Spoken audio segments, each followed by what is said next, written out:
আপনারা জানেন যে দুনিয়ার ইংরেজি ভাষী নয় এমন জাতিগুলোর ইংরেজি এফিসিয়েন্সি সম্পর্কে প্রফিসিয়েন্সি সম্পর্কে তালিকা অনলাইনে পাওয়া যায়।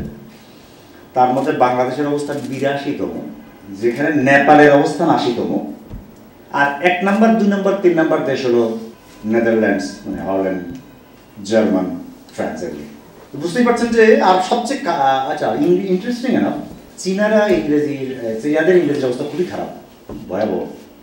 কিন্তু চীনাদের এফিসিয়েন্সি 2nd গ্রেডে, বাংলাদেশের 3rd গ্রেডে, আর ওগুলো হলো 1st গ্রেড ইউরোপীয় দেশগুলি। তো সুতরাং সিদ্ধান্তটা খুবই জটিল। সিঙ্গাপুরের প্রধান ভাষা 3টা, এবং সিঙ্গাপুর নিজেদের 3টা ভাষার রিজেনারেট করার জন্য এখন হিউজ ইনভেস্ট করছে। ওরা ডেফিনেটলি ইংরেজি ব্যবহার করেছে, তার অন্য নানান 100টা কারণ আছে, কিন্তু 3টা ভাষা রিজেনারেট করার জন্য হিউজ স্টেট এফোর্টস দিচ্ছে। এবং অন্য যে ভাষাগুলো যেমন বাংলা, সিঙ্গাপুরে কিন্তু খুব যত্নের সঙ্গে বাংলা পড়ানো হয়। প্রচুর লোকের ভাষা যেহেতু বাংলা এখান থেকে যায়, মানে এডুকেশন লেভেল আমি জেনেই করছি, আপনি খোঁজ নিতে পারেন, সেটা দেখবেন। ইন্ডিয়া পাকিস্তান নিশ্চয়ই ভালো দেশের এবং ভালো শিক্ষা ব্যবস্থার উদাহরণ নয়, কিন্তু আমাদের চেয়ে ভালো। আমাদের একটা জিনিস খেয়াল রাখতে হবে যে বাংলাদেশে কিন্তু লোকে ইংরেজি পড়ে, যে বাংলাদেশের কোনো ভদ্রলোকের ছেলে মেয়ে কিন্তু ইংলিশ মিডিয়াম ছাড়া এখন আর পড়ে না। একদম তথ্য হিসেবে আপনারা আপনাদের চারপাশে দেখলেই বুঝবেন। যে কারণে ঢাকা বিশ্ববিদ্যালয়ে বা পাবলিক ইউনিভার্সিটিগুলোতে বাংলাদেশে কোনো প্রপার আরবান মিডল ক্লাস পড়ে না। ঢাকা ইউনিভার্সিটিতে কোনো আরবান প্রপার মিডল ক্লাস পড়ে না। আমাদের প্রবলেম অনেক জটিল অন্য জায়গায়, ঠিক ইংরেজিতে পড়ছে না, বাংলায় পড়ছে, ওটা এত সরল নয়। প্রত্যেক এতগুলো লোক যদি ইংলিশ মিডিয়ামে পড়ে, তাহলে আপনি ইন্ডিয়ায় গাড়ি দেওয়ার জন্য ইংরেজি লোক পান না কেন? এটা কি ধরনের কথা? সবাই তো ইংলিশ মিডিয়ামে পড়ছে, সব আমার বন্ধুদের মধ্যে আমার ছেলে ছাড়া আর সব ওরা মধ্যে ইংলিশ মিডিয়ামে পড়েন, 60 বছর ধরে পড়ছে। আপনি গাড়ি দেওয়ার জন্য লোক পাচ্ছেন না ইন্ডিয়াকে? How funny! বাংলাদেশে জাতীয় বিশ্ববিদ্যালয় ছাড়া প্রত্যেক উচ্চ শিক্ষা হয় ইংরেজিতে। প্রত্যেক প্রাইভেট ইউনিভার্সিটি এসেনশিয়াল ইংরেজিতে পড়ে, প্রত্যেক প্রাইভেট ইউনিভার্সিটি। এই যে আপনারা যেগুলো গাড়ি গ্রাস করলেন, এগুলো তো কিন্তু ওরা আসলে ইংরেজি পারে না বলে বলতে পারে না, সেটা অন্য কথা, কিন্তু নিয়ম হলে ইংরেজিতে পড়ানো।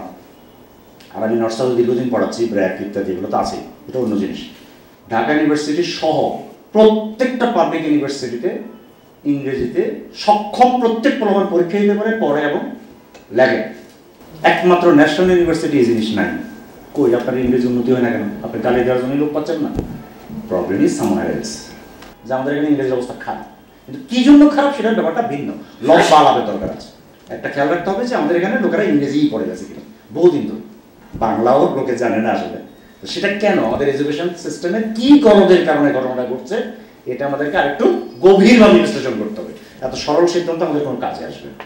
শিক্ষা কমিশন সংস্কার আজকে যারা প্রস্তাব উত্থাপন করেছেন, তারা প্রথম পয়েন্ট হিসেবে দিয়ে ভালোই করেছেন। আমরা খুবই অবাক হয়ে লক্ষ্য করছি যে আমাদের সরকার প্রচুর কমিশন গঠন করেছে, শিক্ষা কমিশন করেন, এটা সবচেয়ে জরুরি ছিল। আমরা একটু কাঁচাভাবে এই কথা বহুদিন বলে আসছি যে আসলে আমাদের এই স্কিল ডেভেলপমেন্টের ব্যাপারটা করতে হবে, শিক্ষার গুণগত সংস্কার করতে হবে, এবং সেই জন্য শিক্ষা সংস্কারটা সবচেয়ে জরুরি ছিল। সরকার যে কোনো কারণে হোক এখন এটা করে নাই, কিন্তু করতে হবে, কারণ ওটাই একমাত্র উপায়। আমরা রাষ্ট্রের সংস্কার চাই, রাষ্ট্রের সংস্কারের এক নাম্বার ব্যাপার হলো শিক্ষা সংস্কার করা। সুতরাং এই ব্যাপারে সরকার আশা করছি উদ্যোগ নেবে, এবং উদ্যোগ নেবে দীর্ঘমেয়াদী, যেন পরের গভর্নমেন্টগুলো এটা চট করে চেঞ্জ করে ফেলতে না পারে।